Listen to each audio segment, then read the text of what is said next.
Most people do not know how God answers prayers. So when they ask God for a harvest, your vision is seeing a great house, but the seed given to you will be a book of 500 naira, and God will say, I answered your prayer.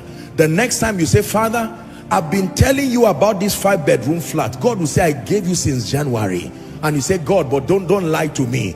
I thought a destiny helper would just build the house and give me. God will say, that's exactly what I give you. What did you give me? He says, check your table.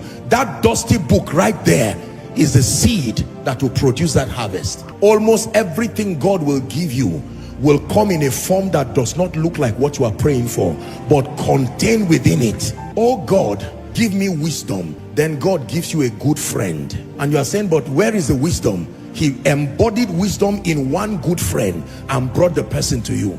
You can push the friend away in search for wisdom, and heaven will be crying and say, you just lost wisdom of 10 years by driving Abraham away. Lord, I answered your prayer for increase by bringing Abraham. You pushed Abraham and went to Sodom and Gomorrah. Most believers do not have the discernment to understand how greatness and how increase occurs. There are many families who say, Lord, wipe our tears, and the answer is in the pregnancy of the woman. As that child arrives, God says, whatever you do with that child is your 30 years at a risk, or your 30 years as a blessing. And the woman throws away the child, the husband throws away the child. What are they looking for? Money, favor from government, politicians, and they throw the child that was sent as an answer. And guess what? Another person begins to train the child in the way of the Chaldeans, a way that is inconsistent with the blueprint of the covenant.